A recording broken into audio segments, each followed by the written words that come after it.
السلام علیکم ورحمۃ اللہ وبرکاتہ۔ جیسا کہ آپ نے سماعت کی تھی کہ لفظ قرآن کے معنی اور اس کی وجہ تسمیہ،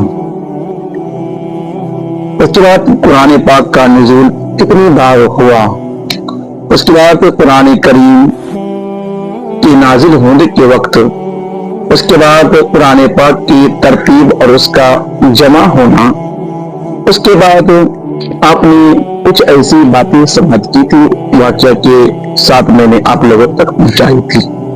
اس کے بعد آج ہم شروع کرنے جا رہے ہیں کہ سب سے پہلی قرآن کریم کو تلاوت کرنے سے پہلے جو ہم پڑھتے ہیں اسے شروع کرتے ہیں، یعنی کہ اعوذ باللہ من الشیطان الرجیم۔ پناہ پکڑتا ہوں اللہ کی شیطان سے نکالا ہوا۔ دوسری ترجمہ، میں نکالے ہوئے شیطان سے اللہ کی پناہ چاہتا ہوں۔ اس میں کچھ باتیں غور طلب ہیں، اس میں ہم 4 چیزیں بتانے کی کوشش کریں گے۔ اعوذ باللہ کے متعلق چند باتیں غور طلب ہیں۔ نمبر 1، تلاوت سے پیش کر، یعنی تلاوت سے پہلے اس کو کیوں پڑھتے ہیں۔ نمبر 2، اس کی تفسیر کیا ہے۔ نمبر 3، اس کے فوائد کیا ہیں۔ نمبر 4، اس کے متعلق مسائل کیا ہیں۔ اور اس کے بعد بیچ میں کچھ اعتراضات بھی ہوں گے، کچھ سوال و جواب بھی ہوں گے۔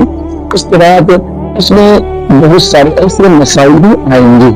تو آئیے دیر نہ کرتے ہوئے ہم پہلے چلتے ہیں، اعوذ باللہ کے متعلق چند باتوں کو سمجھتے ہیں اور تلاوت قرآن سے پیش کر اس کو کیوں پڑھتے ہیں۔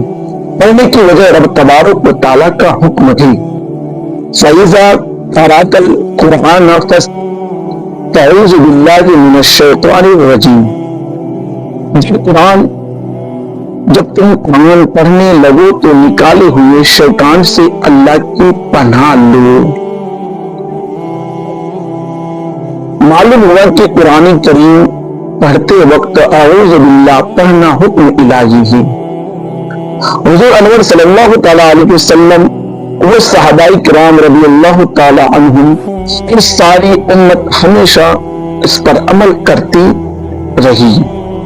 معلوم ہوا کہ یہ پڑھنا سنت ہے، جس طرح کہ نماز سے پہلے وضو ضروری ہے، کیونکہ وہ جسمانی تلیبی